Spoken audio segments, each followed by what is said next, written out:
The Pokemon anime's monumental time skip is here, and it started off with a bang. From Roy's Shiny Mega Lucario, the introduction of a new rival, and Spinel's reveal to have captured the 6 heroes, Pokemon Horizons Mega Voltage has been absolutely insane so far, so let's talk about it.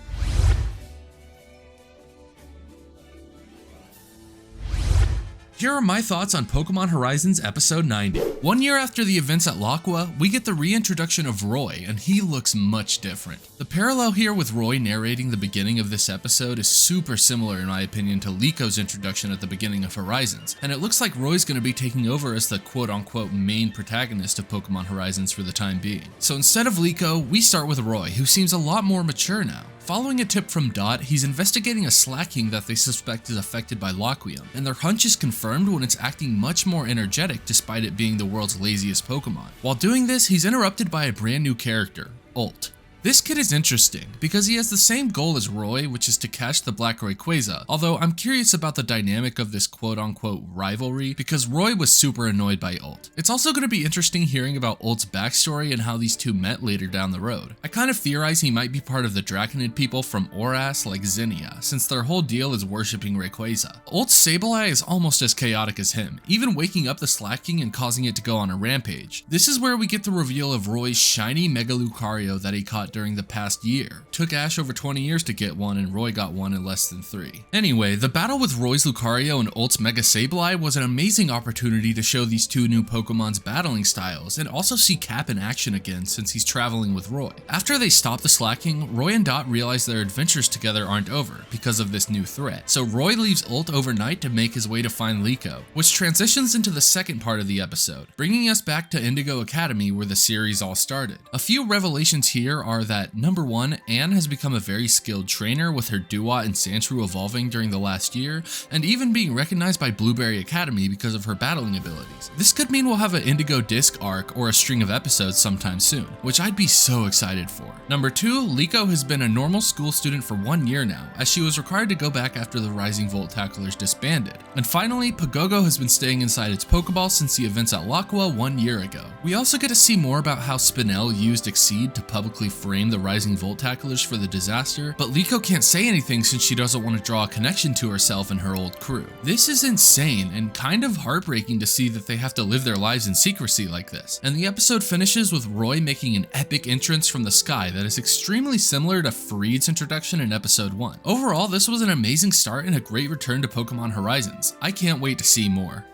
A long-awaited reunion, Roy using Aura, a rematch for the ages, and the whereabouts of the 6 heroes. Let's talk about Pokemon Horizons Episode 91. This episode continues right where last episode left off, with Roy making an over-the-top entrance that called back to Freed's epic introduction in Episode 1 of Horizons. A few good continuity moments are Cap sneezing when these schoolgirls start acting like he's cute, and Roy and Anne high-fiving each other, which has become a staple interaction between them during their few times together on screen. Also, Roy pointing out that he saw a Charizard in the courtyard, harkening back to Freed's Charizard, was a nice moment. Once they get away to a quiet area, Roy tells Anne about what happened, how they got separated from Freed but weren't able to go searching for him since Exceed, the front for the Explorers and Spinel, blocked off the entirety of Kumori Mountain where Locke was located. So everyone discussed and decided to go their own ways. This gave us some key context about why the rest of the Rising Volt Tacklers aren't together anymore. We also learned that Roy was training in the Kalos region, which is where he got his Mega Lucario. This is also where Roy tells Lico about the Slaking and the Laquium, and Lico tells Roy that Pagogo is still in its Pokeball, so it won't be able to help destroy it like it did at Laquium. Anne suggests Lico and Roy battle after so long, but Meowscarada suddenly disappears, so while Lico's searching for her, Anne and Roy battle instead. I thought this diversion was a bit annoying at first, but it actually works because we get to see Roy's amazing Shiny Lucario in an actual trainer battle, while also getting to see some reflection between Lico and Meowscarada. Seeing Lico feeling like she's fallen behind since Anne is gaining so much attention because of her battling prowess, and Roy's been traveling and caught a new Pokemon, was a bit heartbreaking, but I honestly feel for her in this moment. Meanwhile, Roy beats Anne relatively easily, which on one hand, it was cool to see his Lucario kick ass, but on the other hand, what was the point in hyping up Anne as someone who's become an impressive trainer if she was gonna get done in so easily? This leads into Roy and Lico's battle, which is a series staple matchup in Crocolore vs Meowscarada. This battle was alright, I mean, great to see it after so long in universe. I was mostly honestly kind of disappointed with the animation here. The battle seemed super slow and Flower Truck looked so awesome against Zygarde, but was really clunky here. That being said, it was a close battle, and even though Liko lost, I'm glad she got reinvigorated from it and realized she actually has progressed a ton and hasn't fallen behind. I am somewhat curious as to why they can terrestrialize in Kanto though, because I thought it could only be used in Paldea, Kitakami, and the Indigo Academy. The highlight of this episode for me though is whenever the students start sussing out Roy for being a Rising Volt Tacklers member and he doesn't deny it, showing how proud he is to be associated with them, and Liko confidently saying she's a member as well. It was just a powerful moment. The episode ends with Liko joining Roy so that they can gain back the truth about the Rising Volt Tacklers, and Spinel is revealed to have captured the 6 heroes. These 2 episodes were amazing at setting up this new arc, and I can't wait to see more. Terapagos' reawakening, Liko witnessing Mega Evolution for the first time, and what's going on with Amethio? Let's talk about Pokemon Horizons episode 92. Now that we got the setup episodes of this arc out of the way, it's time for us to start getting into the real content of this series, and I think this episode is a pretty solid start. The episode starts with Dot giving Roy and Liko a tip for another Laquium affected Pokemon, and well, actually, one thing I don't like about this arc so far is that Dot is kind of becoming the girl in the chair of the Pokemon anime, basically the tech-savvy friend that gives the support to the main characters, away from the actual action. I don't like this at all. She's supposed to be a main character, but instead she's technically not even here. But you know who is here? Ult. Oh wait, never mind, he's afraid of girls since he's never seen one before. Anyway, what I really like seeing with Roy during this mission is how coordinated he is with all of his Pokemon. Using Kilowattrel and Crocalor to survey from the skies and scouting the ground with Cap and Lucario. You can tell he's gotten a lot of experience doing this so far, and his battling prowess as shown later on against the Steelixes is impressive. Also just insanely cool, Roy is formidable now, and even Liko calls attention to it. That's really the main chunk of this episode, the battle against Steelix. I was starting to see an early trend of there being a lot of episodes involving Laquium affected Pokemon, but they kind of distinguish this from the slacking 2 episodes ago. First, they lure you in thinking it's just one Steelix, and then out of nowhere a second one appears. This briefly overwhelms Roy and Liko before Ult makes an epic entrance. I do think this was a good way to show that Roy respects Ult as a trainer, as they immediately start talking tactics when he appears, and Ult, despite being a little quirky, seems really cool. Roy and Ult then Mega Evolve their Pokemon and show off their battling chemistry even more. The fact that they used Mega Sableye's indestructible gem as an attack was amazing. This leads into the final bit of the fight where the 2 Steelixes start attacking each other, since the Laquium blurs the lines between friend and foe. This was a really dark depiction of the effects of Laquium, and they hold on it for a while just so it can sink in. Anyone they see is an enemy, and when Liko tries to stop this, they attack her, causing Pagogo to finally come out of its Pokeball to save Liko and the Steelixes. This was an amazing moment, but I can't help but wish they waited a little bit longer on it since the arc just started, and it really hasn't been long for us since we last saw it. Waiting a while would have made it a little more satisfying. Almost as satisfying as Sableye thinks Terapagos tastes, since it looks like a gem. The episode ends off with Hamber tasking Amethio's friends Zerk and Onya to gather Zygarde cells. I love this parallel of Liko, Roy, and Dot trying to reveal the truth about the Rising Volt Tacklers, Hamber's group trying to find the truth about what happened to Amethio, and Spinel acting as an antagonist to both groups. It sets up a confrontation that I'm hyped to see sometime soon. I thought this episode was pretty solid and definitely did a good job by not falling into what could have been an easy formula for the arc. But poor Ult, man, Roy just abandoned him again. The whereabouts of the Black Rayquaza, a Nidothing fanatic, and Dot gets cancelled? Let's talk about Pokemon Horizons episode 93. It opens up with a Nidothing livestream where Dot's asking her viewers if they've ever seen a legendary Pokemon, and someone responds with a tip about the Black Rayquaza, so Liko and Roy go to meet her. Turns out she's a huge Nidothing fan, so much so that she created her own Nidothing jacket, backpack, and plush, and similar to Liko's username of Sprigatito Superfan, her name is Litten Superfan because she has Littens, obviously. Eventually, she learns that Nidothing isn't actually gonna be there, so she tells Roy and Liko that she's not gonna help them because of this. This is where we get the realization that Litten fans got a bit of a parasocial relationship with Nidothing, and I thought this was hilarious. Anyway, since Dot's omnipresent in Roy's Rotom phone, she dresses up as Nidothing and asks Litten fan to take them to where she saw Rayquaza. Obviously, she agrees, and on their walk, she asks Roy why he wants to see Rayquaza. So he explains how he befriended and gained its respect, but also lets slip that he's part of the Rising Volt Tacklers. Obviously, since everyone thinks they're bad guys because of Spinel, this sets Litten fan off, wondering why Nidothing would associate with them and vowing to stop them so that Nidothing doesn't get cancelled, literally.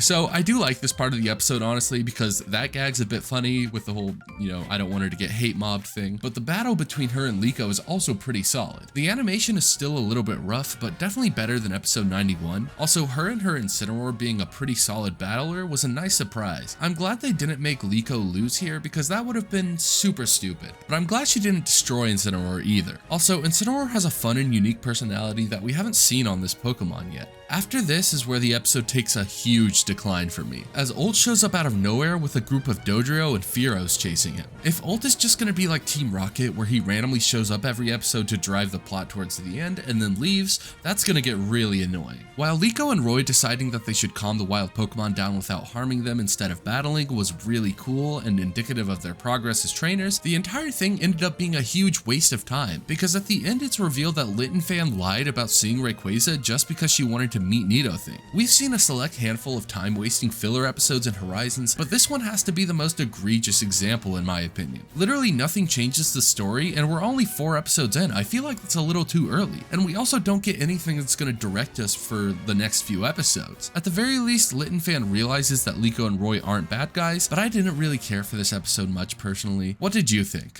The return of Mollie, an explorer's base, and what actually happened to the Rising Volt Tacklers. Let's talk about Pokemon Horizons episode 94. At the start of this episode, Liko and Roy are at a Pokemon Center when they overhear someone talking about their Pokemon getting sick in a nearby forest, so they go out to investigate, where they run into none other than Mollie. Turns out she's been working at the Pokemon Center that they were just at, alongside her family. She wasn't at the Pokemon Center because she heard about the Pokemon getting sick in the forest and went to treat them. This was also a good callback to her entire reason for joining the Rising Volt Tacklers in the first place, which was to be a Pokemon doctor for the wild Pokemon who generally don't get taken to Pokemon Centers. So I'm glad the writers know their characters. As the three catch up about their time apart, Liko and Roy mention they reformed the Rising Volt Tacklers, to which Mollie has a problem with. This is finally where we get a flashback and some explanation as to why they disbanded in the first place. I loved getting to see such raw emotion out of Roy and Dot in this flashback. Even Liko had her moment where she recognized why the adults made the decision to disband. Even though Mollie recommends they drop the name, we get another amazing moment like we did a couple episodes ago where Roy and Liko proudly proclaim their allegiance to the Rising Volt Tacklers. And it also made me rethink the episode before this because it initially felt like filler, but now I realized it was great motivation for them to continue clearing the Rising Volt Tackler's name. After this, they hear the sounds of more poison Pokemon before we realize it's another Laquium affected Pokemon. This time it's a Vileplume.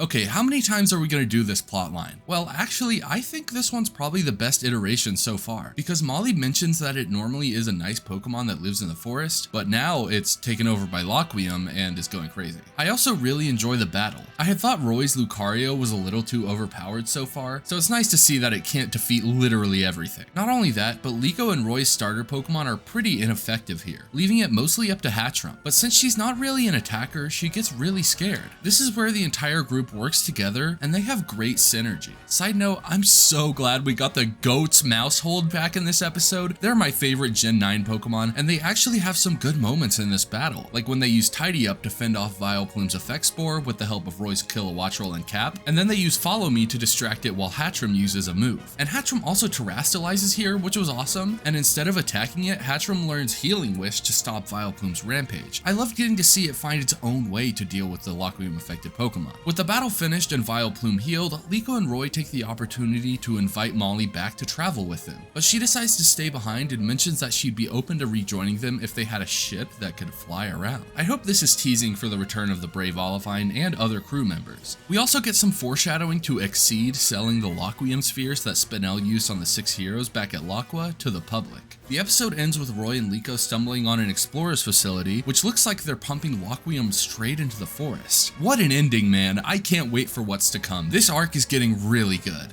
Ult has a crush on Liko. Liko and Roy infiltrate the explorer's facility in an epic showdown against Coral and Sidian. Let's talk about Pokemon Horizons episode 95. The episode opens up with Liko, Roy, and Dot discussing the Exceed building they saw at the end of the previous episode. Turns out it's a testing facility, so they go to investigate, where they see a bus full of trainers pull in, and for whatever reason, Ult is there, but he's acting really strange. They manage to easily get inside since they look the same age as the other trainers, and they enter a seminar room where none other than Dash is there. Okay, this is a good opportunity for me to talk about something I really don't like with Horizons post Timeskip so far. Seeing an old character from the Terrassel debut arc return is cool and all, but the setting of these last couple episodes is all over the place. The last place we 100% know we were at was Kanto. Did Exceed just ship Dash in from Paldea where we last saw her? They got some explaining to do. Anyway, Dash is here to help Exceed demonstrate the strong spheres, and she's against an Electivire which has a 4 times advantage against water flying types. So Dash gets destroyed, right?